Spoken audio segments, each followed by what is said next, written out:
A Karen tried to kick me out of the public pool just because of my skin color, claiming I was going to contaminate it. But when an off-duty cop stepped in, she got what she deserved. Here's what happened. So, y'all ain't gonna believe what happened to me the other day. Picture this. It's the hottest summer day, and I'm a 17-year-old black dude just trying to cool off and have a good time at the public pool in my neighborhood.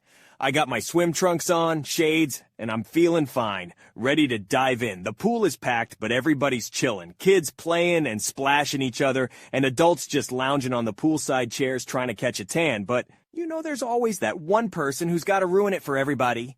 That's where this racist Karen comes in. This Karen was an old-aged white woman, and she's there with her grandkid, who looks like he's around 10.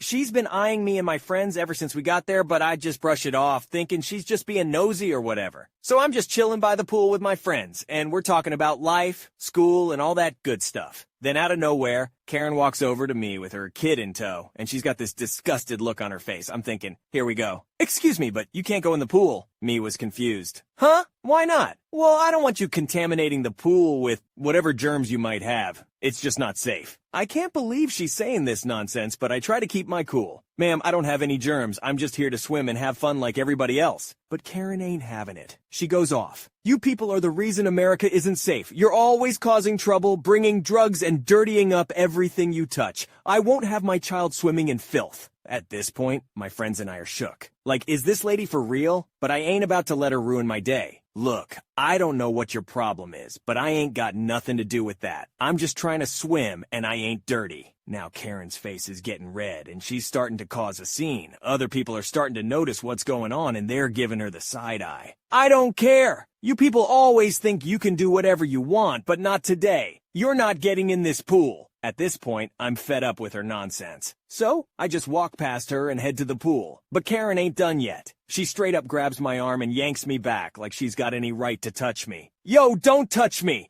I don't know what your problem is, but you need to back off. Now, everybody's watching us, and Karen's grandkid is starting to cry because his granny's making a scene. I can see a lifeguard on the other side of the pool talking on his walkie-talkie, probably calling for backup or something. That's when this off-duty cop, who was there with his family, walks up to see what the commotion is all about. He's a tall, muscular dude, and he's got this no-nonsense look on his face. Ma'am, is there a problem here? Karen, trying to play the victim, starts spewing all kinds of lies about me and my friends, saying we were harassing her and her kid, and that we were trying to force our way into the pool even though we were dirty. Well, I've been watching this situation from across the pool, and it seems like you're the one causing the problem here. This young man and his friends have every right to be here and enjoy the pool like everyone else. Karen looks like she's about to explode. Her face is beet red and she's stammering, trying to come up with some kind of excuse. But, they're going to make the pool dirty. They're going to bring drugs and crime. At this point, it was clear that Karen was high on something, whose probs tripping on some perks. The cop wasn't having any of it.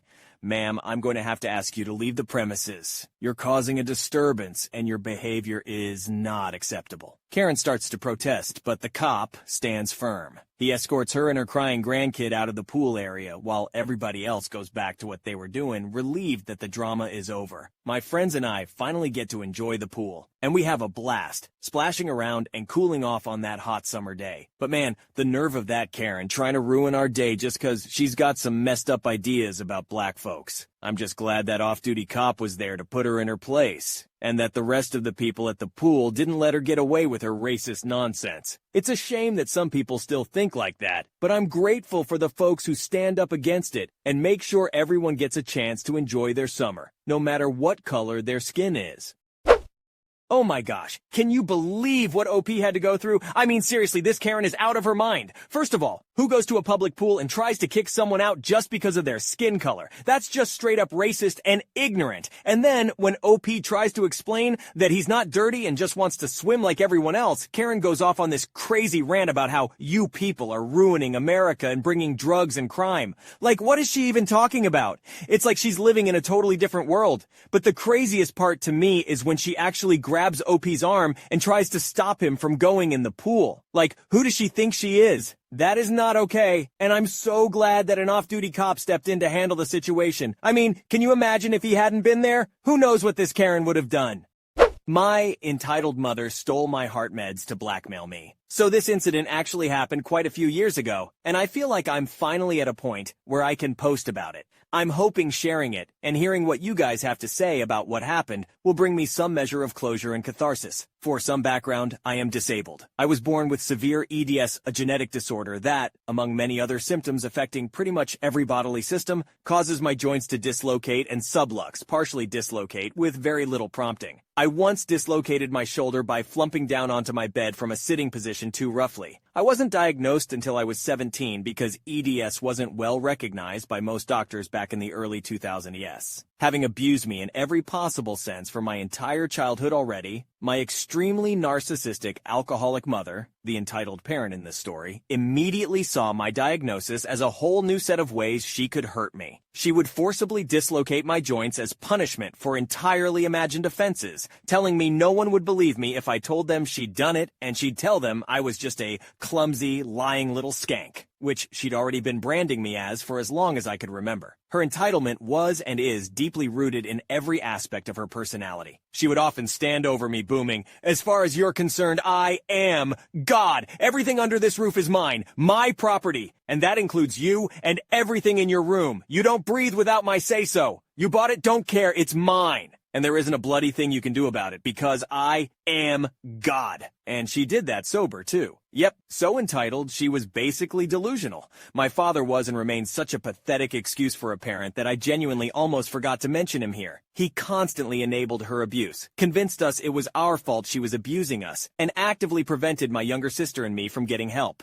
When I was 24, I was finally able to move out of my parents' house, my sister having moved out a year or two earlier, with the help and support of friends. I moved in with my best friend, but was still very much under my parents' control, psychologically. My mother would help me by picking up a particular heart medication for me from a hospital that was about 90 min away by bus since I couldn't drive. She always made a massive fuss about it, and what a huge favor she was doing for me, guilting me as much as she possibly could. At this point, I was so beaten down and small that I would apologize for everything, like literally preface pretty much everything I said with, "Hi, I'm sorry, but," and end pretty much everything with, "Sorry again." I was a mess, and nearly a decade after escaping that hellhole, I'm honestly still rebuilding my sense of self. On the day of the incident that's the focus of this story, we'd arranged for my entitled mother to pick up my meds and meet me at my local shopping mall where I'd been getting a few grocery items to give me the meds and drive me home. One of her favorite things to do has always been to make people wait for her, presumably because it gives her a sense of power over others, so I knew to expect her to be late. She'd already yelled at me over the phone that I had to be outside, standing at the curb in the car park when she pulled up, or she'd just keep driving, which wasn't a bluff, because she'd done that before, just because I'd been sitting on a bench a few feet back when she'd arrived. God forbid anyone keep her waiting. So 10 minutes before the agreed upon time, I was standing at the curb, groceries bagged up and ready to go. As our meetup time passed, I had to sit down on the ground and it started raining. I should add here that being out in the cold and rain sends my chronic pain through the roof and can leave me unable to use my hands for days. So I was already annoyed at the situation, but I was also terrified of this monster of a woman. When she was 20 minutes late, I sent her a text, which took me a while because hands, asking how far off she was. I got a nasty reply saying she was on her way and I'd better be standing by the curb when she got there. I replied that I was sitting on the footpath in the rain, so to please not take too long. No reply. At 35 minutes late, I texted her again, saying I was cold, soaking wet and in a ton of pain, and asking where the hell she was and what was taking so long. It was very unusual for me to be so direct with her, but being out of their house and with people who were working to build me back up had given me a new boldness, and I was in so much pain, I gave far less of a damn about the consequences than usual. I was trembling with anxiety as I sent it, but it still felt empowering. She called and screamed at me down the phone about how ungrateful I was, how she was going so far out of her way to do this massive favor for me, and that I'd be lucky if she showed up at all after I'd spoken to her like that. I pointed out that the favor is somewhat negated if you cause the person harm by screwing them around in the process, and she screamed some more abuse at me, told me I'd better be standing at the curb when she got there, that she was going to beat the living daylights out of me, and hung up. We had 2 more rounds of this until she was over an hour late, and finally, I was done. Something in me finally snapped, and I was just like, screw it. After getting on the bus safely with my waterlogged shopping bags, I used speech-to-text to send her a final text saying that I was done playing her ridiculous games and was taking the bus home. I told her it was completely unacceptable to demand that her disabled, severely chronically ill daughter stay out in the freezing rain for well over an hour, and that Dad would get my meds from her and drop them off at my apartment. I'd already asked him and let him know what the situation was. I was a blubbering mess of delirious agony and anxiety when I got home, and my flatmate had to take the next day off work to look after me. He'd agreed to act as my carer to help me escape my parents, and his work was extremely good about it. In the aftermath, my entitled mother refused to give my dad the medication for me, saying that if I wanted it, I would have to come back begging for her forgiveness for being such an ungrateful little shit. She had this whole rant about it, of course, going on about what an awful, nasty little girl I was, etc. Even added in some ableist stuff about how they should have killed me at birth and saved themselves 2 decades of medical bills because I didn't deserve everything they'd done and sacrificed for me. She literally demanded that I show up in person, get down on my knees and grovel. She thought she had total power over me by holding a crucial medication hostage. She said a bunch of stuff about how I'd better comply with her demands before being without my medicine made me too sick to be able to get on my knees or tough shit. I wasn't getting them back at all. The most bizarre part was that she genuinely seemed to believe that I'd wronged her, and she was entitled not only to an apology from me, for standing up for myself, I guess, but to withhold my meds from me in order to force one out of me, because she said she knew I'd never give her what she was owed otherwise. I went to the police station to try and get them to retrieve the obviously stolen meds, but was told that because I'd given the pharmacy authorization to allow her to collect and sign for the medication, it was legally hers to keep, and there was nothing they could do. Note, I live in Australia. I called the pharmacy and explained the whole situation to the extremely kind pharmacist, who was able to organize a new prescription with my specialist through the hospital, and I had a friend who worked nearby pick it up for me. In the meantime, my dad broke 24 years of consistent spinelessness and lied to my entitled mother to scare her into handing over the original stolen meds, saying that I'd gone to police, but that he'd convinced me to hold off so he could give her a chance to just hand them over without police involvement. It worked, and I ended up stocked up for an extra month. But the whole incident resulted in me finally cutting all contact with my entitled mother.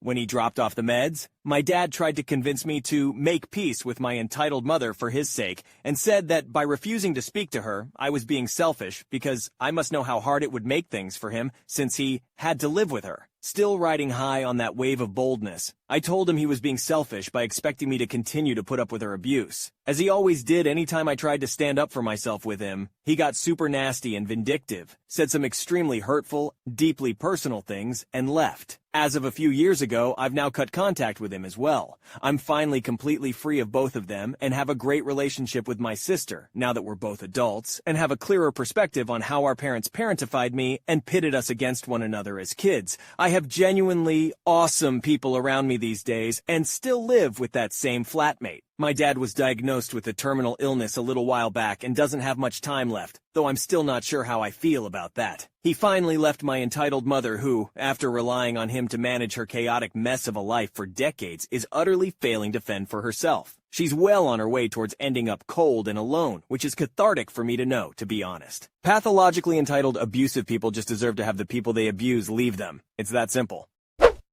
OMG, Ope, that story is absolutely wild. I can't believe the audacity of that Karen of a mother. Forcing you to stand in the rain, using your disability against you, and holding your meds hostage. That's just straight up cruel. And that part where she yelled, "I am God!" Like, who does she think she is? It's so inspiring to see how you finally stood up to her, despite years of abuse. That wave of boldness you rode is a whole mood. And don't even get me started on your dad. So glad you cut ties with both of them. I'm super happy to hear that you're in a much better place now and surrounded by people who actually care about you. You truly deserve it, OP. So what do you think about this absolutely bonkers situation? Let me know in the comments below. A Karen tries to leave her child unattended in a hotel pool and gets angry when I intervene to keep the little girl safe. She ends up punching my friend in the face and getting arrested. Here's what happened. A very, very good friend of mine recently got on a plane with her 3 boys, 8, 9, and 10, by herself to visit with Grandma for a month over summer vacation. I was on transport duty because driving to and from the airport is a young man's game, and also I love spending time with my homies. There was an accidentally on purpose scheduling issue. Namely, my friend wanted a day in a hotel to recuperate from the flight with her 3 boys before her mom starts driving her insane. Husband is coming up in a few weeks because he just started a new job and can't just be like, back in a month. So I snatch all 4 people and luggage from the airport and give them a lift to the hotel. All 3 boys are bouncing off the walls and my friend just needs a nap, so hotel pool time. She's posted up under an umbrella and is dead to the world. I'm in the pool with the boys. We started off playing Marco Polo and then had to get creative once other folks were in the pool as well. Eventually we settled on a game called Not Done Yet. Basically, I'm standing on one side of the steps out of the pool, and when the boys feel like it, they try and leave the pool. I decide if they are done or not, yet using a complicated examination process that amounts to picking the kid up, giving them a bit of a shake, faking a big sniff, say, not done yet, and yeet them back into the pool. Obviously, if someone's waterlogged or actually wants out, I won't stop them, but typically there's giggling and a bit of a cue for inspection, so the game continues. I get a workout, they get tired out, everybody wins. Then a new player enters the playing field in the form of a very sweet-looking girl, approximately 6 years old, wearing water wings. She asks if she can play too. I say of course she can, but she needs to ask whoever is watching her first, so I know it's okay with everyone. She says okay and exits the pool. I'm keeping an eye on where she's going so I can smile and give the I'm not a creep wave to whoever's minding the kid. Only she doesn't run to one of the adults on the lounge chairs. She runs back into the hotel dripping wet. She disappears inside and comes back down about 5 min-2s later and says, Mommy says it's okay. Only she's not the type of kid who lies without batting an eye and is obviously fibbing.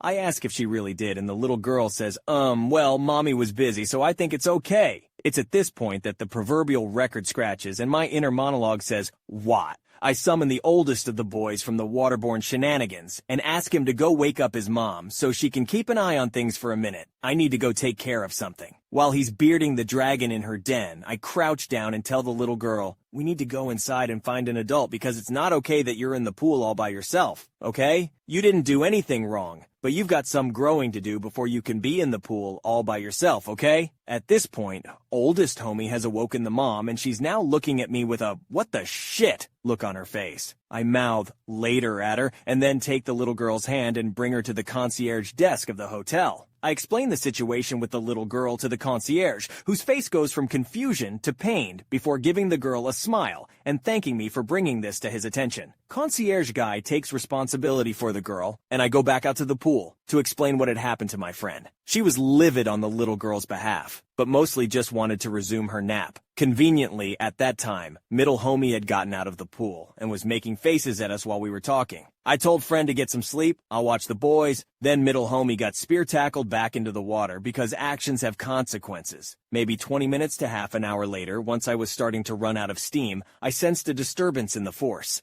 A rather irate woman wearing a blouse that was inside out was dragging the little girl from before out to the pool area and demanding to know who told her she couldn't swim. The little girl, who was now silent with tears on her cheeks and a pathetically deflated water wing, pointed at me. I was instructed to get my ass out of the pool and explain myself. Why on earth was it so hard to watch an extra child while she got some adult time to herself? Why did I insist on ruining her first chance to get away from it all in months? Her little girl is an angel and is no trouble to watch, blah blah blah. I explained that it wasn't a good idea to leave a little one in a pool with no adult supervision, pointing to a number of signs about no lifeguard on duty, all children must be accompanied by an adult, etc., etc. Inside Out lady is getting steadily more belligerent, explaining like I'm slow, that her daughter knows how to swim and was wearing floaties and would have been fine. She's getting more and more in my face, trying to act like I'm just the worst for ruining everything. And then player 3 enters the fight. It's my friend, and she's fresh out of fluffs to give. She starts reading Inside Out Lady the Riot Act, demanding to know how she could be so stupid and irresponsible, and how dare she try and act like I'm the bad guy here. Inside Out Lady opens her mouth to reply and just gets steamrolled. Just look at your daughter, see what you've done? Appeared to finally get through to the woman because she looks down at her daughter, then back up to my friend. There's a flicker of shame on her face, and then it's all rage. And she swung. I am not ashamed to admit that stepping between those two without backup seemed like a poor life choice. I stopped the boys before they could get caught in the crossfire, told them to take a step back, and when several hotel employees came out to break up the fight, I stepped in. I grabbed my friend and pulled her back, while two guys from the hotel grabbed the other woman. The combatants are separated and the police are called. Myself and my friend are back at her lounge chair with a large first aid kit the hotel staff gave us while the boys hover and make sure Mom's okay. She's sporting a magnificent shiner from that first punch and a couple other scrapes and bruises, but mostly seems livid that she got cold clocked like that. Police arrive and get the story from everyone even tangentially involved. We wind up being asked to provide contact information to the police. My friend declines a check over by an EMT saying she's fine, just sore. The story Inside Out lady provided didn't match up at all with what the hotel cameras showed, and she got some shiny bracelets put on her before getting shoved in the back of a squad car. My friend said she would be delighted to press charges for assault and was told the police would be in touch. Once the police were satisfied, it was definitely time to retreat to the hotel room. I got dressed and left for the evening after making sure everybody was okay. And on the way out, I asked one of the front desk folks what happened with the woman and her daughter. The woman was arrested and the girl's father came to get her. They couldn't give me any more information than that. Hope she's okay. Oh my goodness, can we all just take a moment to appreciate how crazy this Karen was? I mean, who in their right mind thinks it's okay to leave a little girl in the pool by herself, and then get mad when someone tries to help her out? And then to get physical? That's just beyond insane. I have to say, OP, you handled the situation like a champ. You were so kind and patient with the little girl, and then you stood your ground when the crazy lady came at you, and then your friend comes in like a superhero, ready to defend the honor of the little girl and put Karen in her place. It's just mind-boggling to me how people can be so entitled and irresponsible. I mean, the signs were right there about the no lifeguard and the need for adult supervision, and yet this lady thought she could just leave her daughter alone in the pool and then act like you were the bad guy for trying to help. It's just unreal. I'm glad the police were called and that the woman was arrested. That kind of behavior is just not okay, and I hope the little girl is okay too. It's just a shame that she had to be caught in the middle of all this craziness.